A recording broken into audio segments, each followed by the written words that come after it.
प्यारे दोस्तों, राधे राधे, जय श्री कृष्णा। दोस्तों, आज मैं आपको भैया दौज की कहानी सुनाने जा रही हूँ। ध्यान पूर्वक सुने। बोलो दौज माता की जय। एक समय की बात है, एक बुढ़िया थी, उसके एक बेटा और एक बेटी थी। बेटी की बुढ़िया ने शादी कर दी, बेटा कुंवारा था। एक दिन भाई दौज पर बेटा ने बुढ़िया से कहा कि वह अपनी बहन के घर जाना चाहता है। तो बुढ़िया बोली, बेटा, बहन का घर बहुत दूर है और बहन के यहाँ जाने पर फल फ्रूट और मिठाई आदि ले जानी पड़ती है। उसके बाद बहन को भेंट स्वरूप कुछ नगद पैसा भी देकर आना पड़ता है। लेकिन बेटा, हम तो बहुत गरीब हैं, हमारे पास इतना खर्चा करने को पैसा नहीं है। बेटा बोला, नहीं माँ, मैं बहन के घर जाऊंगा, आप मुझे बहन के घर जाने की आज्ञा दें। और बुढ़िया माई ने अपने बेटे को जाने की अनुमति दे दी। बहन के घर जाने के लिए घर से निकल पड़ा तो रास्ते में सर्वप्रथम नदी मिली। तो लड़का बोला, हे नदी माता, आप मुझे मेरी बहन के घर जाने के लिए रास्ता दे दो। तो नदी बोली, नहीं, मैं तुझे रास्ता नहीं दे सकती, मैं तुझे इसमें डुबोऊंगी।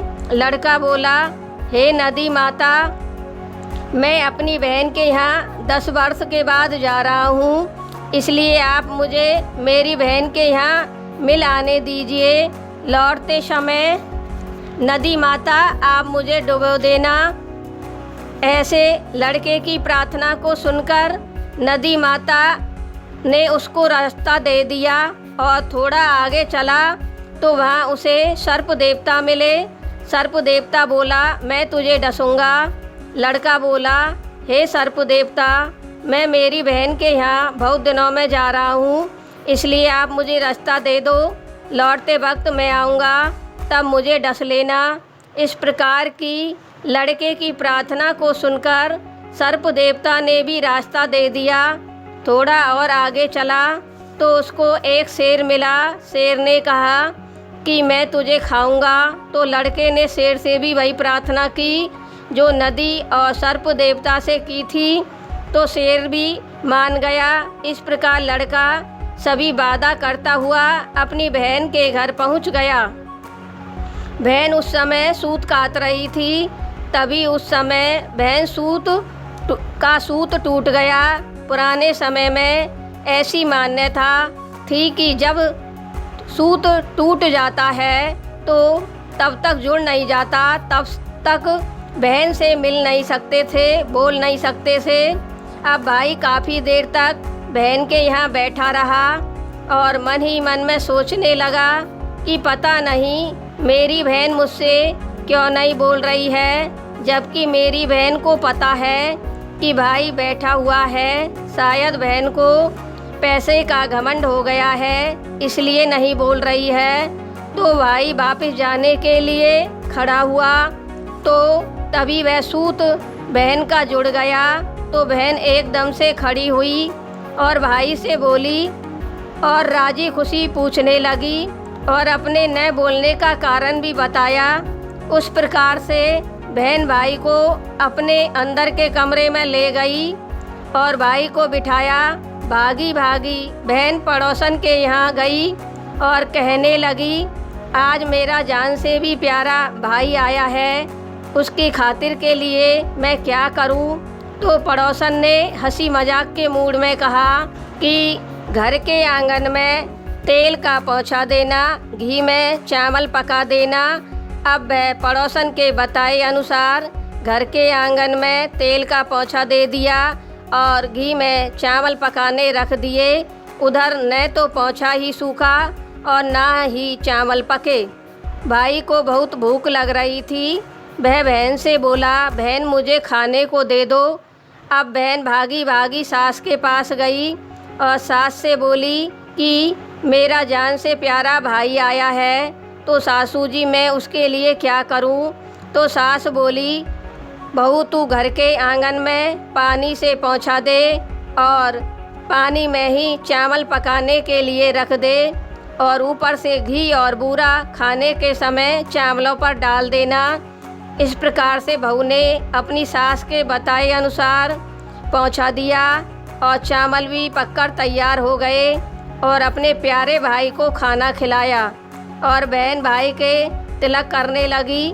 2-4 दिन वह अपनी बहन के यहाँ रुका और एक दिन अपनी बहन से बोला, बहन मुझे अपने घर जाना है, वहाँ पर माँ अकेली है। तो सुबह जल्दी जागी और चक्की से गेहूँ पीसकर भाई के लिए घी बूरे के लड्डू बनाए और कुछ लड्डू बहन ने अपने बच्चों के लिए खाने के लिए रख दिए और अपने भाई को विदा कर दिया। और जब सुबह बच्चे जागे तो वो माँ से कुछ खाने को मांगने लगे। माँ ने उन्हें वही लड्डुओं को खाने के लिए कह दिया। तो बच्चे बोले, माँ इन लड्डुओं का कलर तो नीला है, हम इन लड्डुओं को नहीं खाएंगे। इस प्रकार की बच्चों की बातों को सुनकर बहन के होश उड़ गए। वह आनन फानन में चक्की के पास गई और उसने चक्की का ऊपर का घेरा उठाकर देखा तो उसमें एक सरप पिस गया। उसने बच्चों से भी लड्डुओं को लेकर ज़मीन के अंदर गाड़ा और अपने भाई के पीछे पीछे भागी और रास्ते में जो भी मिलता उससे पूछती जाती तो कहती, किसी ने मुसाफिर को देखा है कि आगे चलकर एक नीम का पेड़ है, वहाँ पर एक व्यक्ति लेटा हुआ है। तो बहन को भाई पेड़ की छाँव में लेटा हुआ मिला और बहन ने तुरंत अपने भाई से पूछा कि जो मैंने तुझे खाने के लिए लड्डू दिए थे वो खाए या नहीं। तो भाई बोला, बहन मैंने अभी तक वो लड्डू नहीं खाए हैं, मैं हारा थका हुआ था तो मैंने सोचा कि पहले पेड़ की छाँव में आराम कर लेता हूँ, बाद में लड्डुओं को खाऊंगा। वो लड्डू मैंने पेड़ की टहनी पर लटका दिए हैं। तो बहन ने लड्डुओं को देखा जो पेड़ की टहनी पर लटके हुए थे। उनको जो भी पक्षी खा रहा था वो खाते ही मर जाता था। उसने लड्डुओं को पेड़ से उतारा और ज़मीन में गड्ढा खोदकर गाड़ दिया और लड्डुओं के बारे में सारी बात अपने भाई को बताई। तो भाई अपनी बहन से बोला कि तूने मुझे एक बार तो मौत के मुंह से बचा लिया, लेकिन मैं तो आते समय कईयों को साई सपाटी देकर आया था, उनसे मुझे कौन बचाएगा।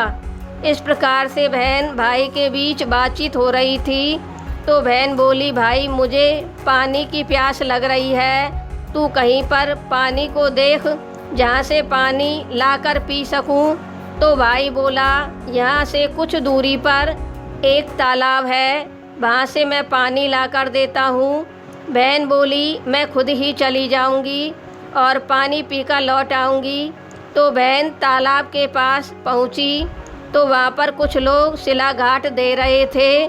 तो उसने कहा, मामा मामा राम राम, बेटी राम राम, बेटी यहाँ कैसे आई हो। बोली, मुझे पानी पीना था, लेकिन पानी मैं तब पीऊँगी, पहले आप मुझे यह बताओ कि आप लोग यह क्या कर रहे हो। तो मामा ने कहा, बेटी आप पानी पियो और चली जाओ। बोली, नहीं मैं जब तक पानी नहीं पीऊँगी तब तक आप मुझे बता नहीं देते, तभी मैं यहाँ से जाऊँगी। अंत में लोगों ने सोचा कि इसने मुझे मामा कह दिया है, अब मैं इसे मार नहीं सकता और न ही भगा सकता हूँ, अब तो मुझे बताना ही पड़ेगा। तो मामा ने लड़की को बताया कि हम जो शिला घाट कर रहे हैं वह इकलौता के पूत की और इकलौता के वीर के लिए कर रहे हैं, जो अपनी माँ बहन का इकलौता है और वह जान से भी प्यारा है, उसको बचाने के लिए हम यह काम कर रहे हैं। अगर बहन का इकलौता है तो वह अपने भाई को गाली गलौज आदि देती रहे तो उसका भाई जिंदा रह पाएगा, अन्यथा वह जिंदा नहीं रह पाएगा। अब तो समझ में आ गई होगी बेटी। ठीक है मामा, अब मैं पानी पीती हूँ और जाती हूँ। अब जैसे ही वह भाई के पास पहुँची तो वह भाई को गाली गलौच देने लगी। तू कट जइयो, तू मर जइयो, तेरा सत्यानाश हो जइयो। अब भाई सोचने लगा कि यह तालाब पर अच्छी खासी पानी पीने के लिए गई थी, लेकिन पता नहीं मेरी बहन को वहाँ से आते ही क्या हो गया, क्या पागल सी हो गई है। भाई बहुत दुखी हुआ, फिर भी वह अपनी बहन को साथ लेकर चल दिया। घर आए तो भाई ने माँ को आवाज़ लगाई, देखो माँ कौन आया है। तभी दूसरी आवाज़ लगाई तो माँ बाहर निकलकर अपनी बेटी को देखने लगी। माँ बोली, बेटी अंदर आ जाओ, लेकिन बेटी तो अपने भाई को गाली देने में लगी हुई थी। तू कट जइयो, तू मर जइयो, तेरा नाश हो जइयो। इस प्रकार की बातें माँ ने सुनी तो वह भी आश्चर्यचकित हो गई कि मेरी बेटी को क्या हो गया जो इस तरह से अपने भाई को ही गाली दे रही है। तो माँ ने बेटा से पूछा कि क्या हो गया तेरी बहन को। तो बेटा बोला कि माँ हम बहन के घर से चले थे तो बहुत ही अच्छी थी, लेकिन रास्ते में बहन को प्यास लगी तो यह एक तालाब पर पानी पीने चली गई। वहीं से आते ही इसने गाली गलौच देना चालू कर दिया। इससे अधिक मुझे पता नहीं है। ठीक है बेटा। माँ बहुत दुखी रहने लगी, पता नहीं मेरी बेटी को क्या हो गया। इसी तरह से कुछ दिन बीते कि भाई की सगाई वाले आ गए और भाई की सगाई हो गई तो माँ कहने लगी, कोई बात नहीं मेरी बेटी मेरे दरवाजे पर सौन सुकट में आई है, उसके आने से मेरे बेटे की सगाई हो गई है।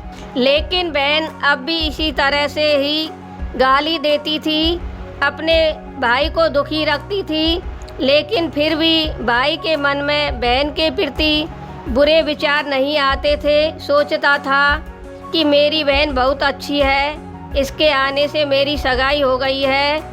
एक दिन बहन की मुलाकात एक देववन से हो गई। वह एक दूसरे की सहेली बन गई और पक्की दोस्ती हो गई।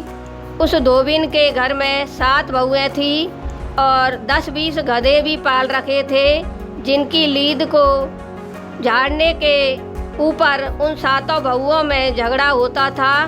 इस बात का पता बहन को लग गया था तो बहन सवेरे जल्दी जागकर धोबिन के गधों की लीद को झाड़ पहुँचकर धोबिन के घर को साफ कराती थी। अब धोबिन सोचने लगी कि पहले गधों की लीद उठाने पर 7 बहुओं में झगड़ा होता था, अब नहीं होता। ऐसी क्या बात हो गई। तो धोबिन ने अपनी 7 बहुओं को अपने पास बुलाया और कहा कि आजकल तुम 7 में झगड़ा होना कैसे बंद हो गया। पहले तुम लोगों में बहुत झगड़ा होता था। तो उनमें से एक बहू बोली, माँ जी अब हम गधे की लीद को नहीं उठाते हैं, हम वहाँ उठाने के लिए जाते हैं, उससे पहले ही कोई गधे की लीद उठा ले जाता है और सफाई कर जाता है। इस पर धोबिन ने कहा, हमसे भी ज़्यादा नीच कौन है जो हमारे गधों की लीद को उठा ले जाता है और उस स्थान की सफाई कर जाता है। एक दिन धोबन अपनी सबसे छोटी उंगली को चीरकर और पट्टी बांधकर सो गई। अब दर्द के कारण धोबन को पूरी रात भर नींद नहीं आई। अब 4 बजे के करीब धोबन की सहेली आई और वह जैसे ही गधे की लीद को उठाने लगी और उस स्थान की सफाई करने लगी तो धोबन वहाँ तुरंत आ गई और उसके हाथ को पकड़ लिया और धोबन ने देखा कि यह तो मैंने जो सहेली बनाई थी वही है। तो धोबन बोली कि तू मेरी गधे की लीद को क्यों साफ करके जाती है।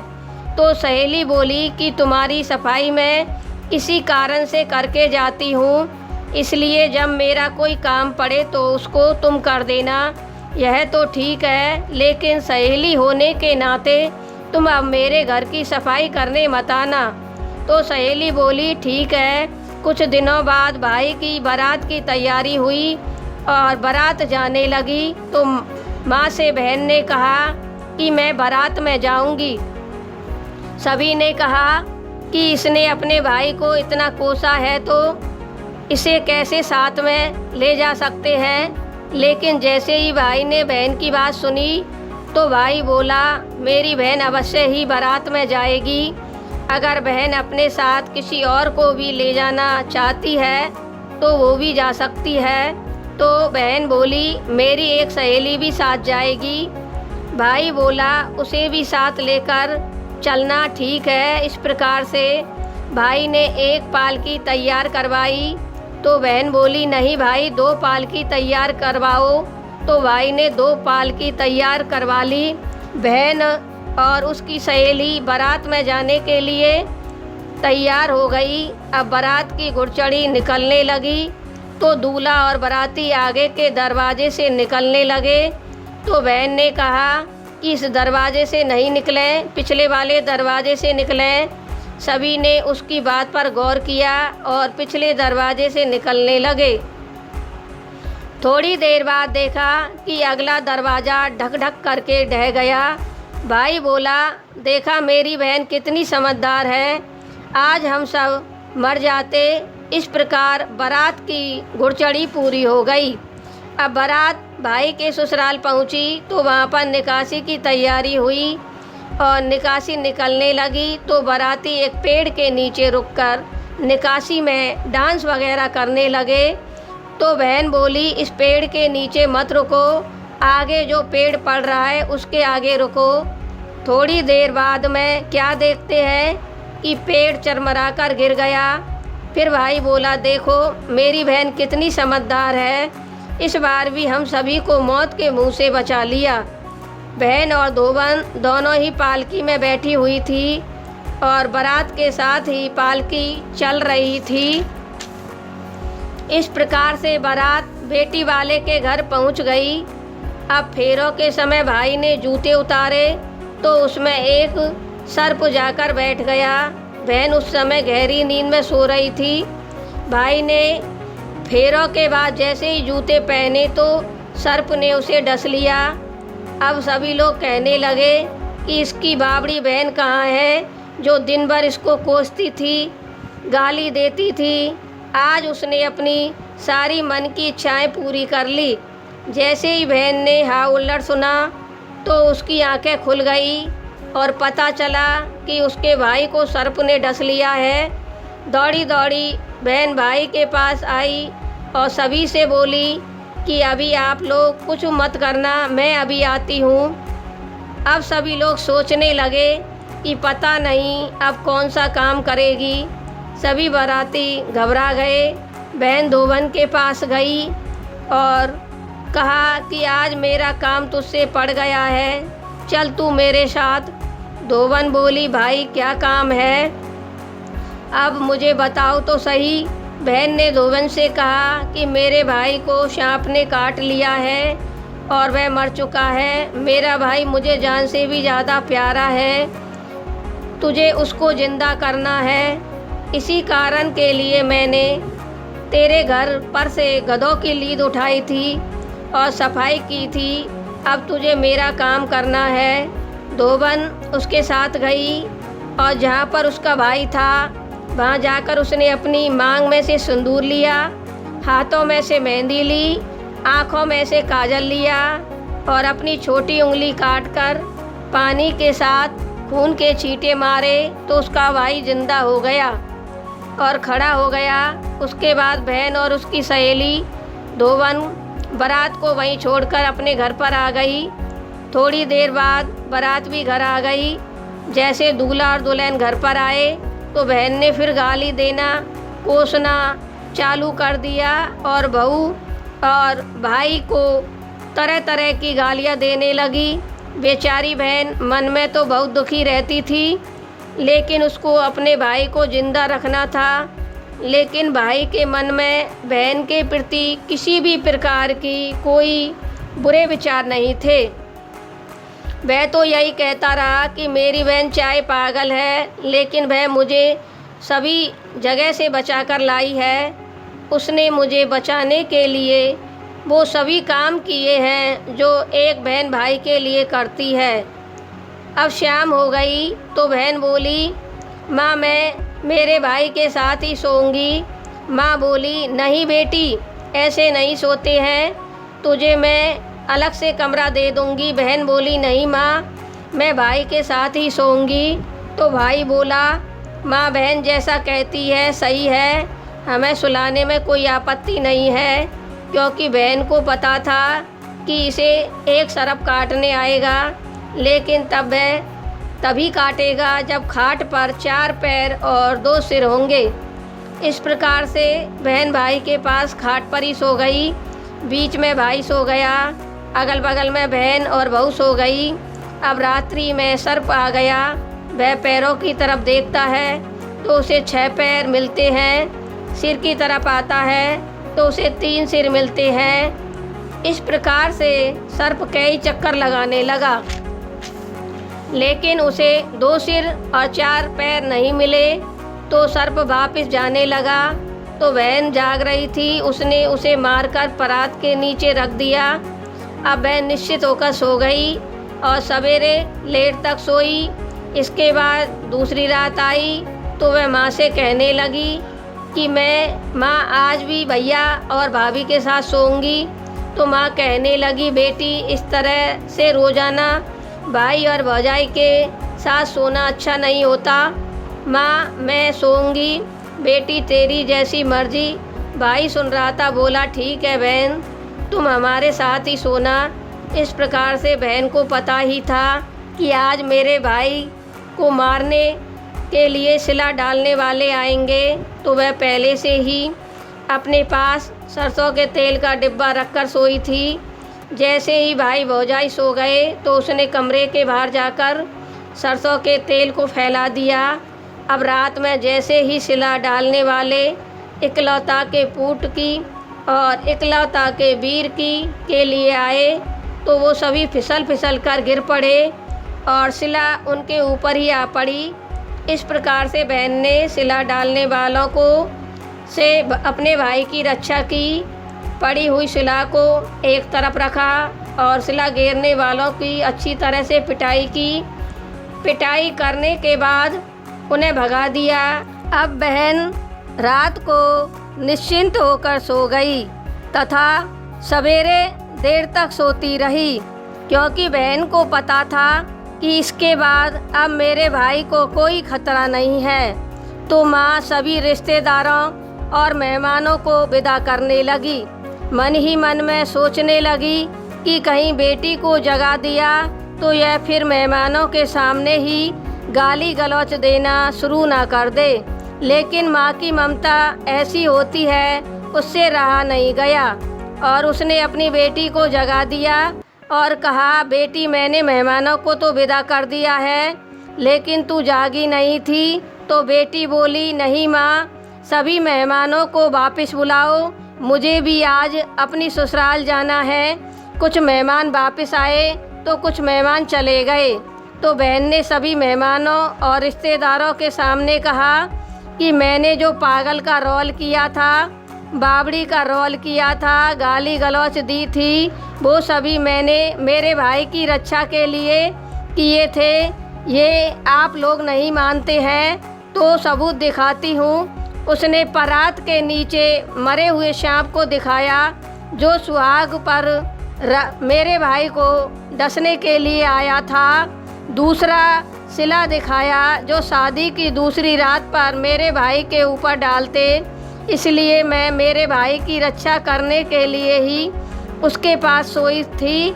लेकिन माँ, अब मैं भी अपने बच्चों के पास जाना चाहती हूँ, तो मुझे भी विदा कर दो। माँ बोली, बेटी जाते जाते तू मेरे सिर में जुआ तो देख दे। बोली, ठीक है माँ, तू भी तेरी जुआ को दिखवा ले। अब वह माँ के जुआ देखने लगी। उसकी जुआ की जगह सिर से सुई निकाले और बोली, बेटी तू जुआ देख रही है या मेरे सिर में सुई को निकाल रही है? मुझे दर्द होता है। बेटी बोली, माँ, तेरे सीने में जितने भी सूल लगने वाले थे वो सभी निकाल दिए हैं। माँ, अब तुझे कोई भी परेशानी नहीं रहेगी। बेटी बोली, माँ मुझे विदा कर, मुझे भी जाना है। माँ ने बेटे से कहा कि बेटा बाजार से अपनी बहन के लिए कुछ कपड़े वगैरह ले आ। भाई बाजार गया और अपनी बहन के लिए सुंदर सुंदर कपड़े ले आया और माँ ने बेटी को विदा किया, एक गाय की बछड़ी भी दे दी और बेटी को विदा किया। बेटी जैसे ही जाने लगी तो सभी रूख पेड़ पौधे उसके साथ चलने लगे। तो उसको माँ ने पहले ही बता दिया था कि बेटी पीछे मुड़ के मत देखना, ये सभी अपनी अपनी जगह पर ही रुक जाएंगे। तो बेटी ने ऐसा ही किया, उसने पीछे मुड़कर देखा तो सभी पेड़ पौधे अपनी अपनी जगह पर ही रुक गए। बेटी अपनी ससुराल पहुंच गई उस गाय की बछड़ी को लेकर। वह बछड़ी जैसे ही घर पहुंची तो वह सोने का गोबर करने लगी। वह बहुत ही आश्चर्य करने लगी। तो उसने इस बात को अपनी पड़ोसन को बताया और कहा, मेरी माँ ने जो गाय दी है वह सोने का गोबर करती है। तो पड़ोसन कहने लगी, कहीं सोने का भी गोबर करती है, तू झूठ बोल रही है। वह बोली, नहीं, मैं झूठ नहीं बोल रही, अगर अब की बार करेगी तो मैं तुझे बुला लूँगी। बछड़ी जब गोबर करने लगी तो उसने पड़ोसन को आवाज़ लगाई। पड़ोसन आ गई और पड़ोसन ने भी वही देखा जो वह बता रही थी। बछड़ी सोने का गोबर करने लगी। अब पड़ोसन उससे जलने लगी और उसकी बछड़ी की यह खबर उसने अपने पियर तक, भाई भौजाई तक पहुंचा दी। अब क्या था, भाई भौजाई में रोज़ बछड़ी के सोने के गोबर के बारे में लड़ाई होने लगी।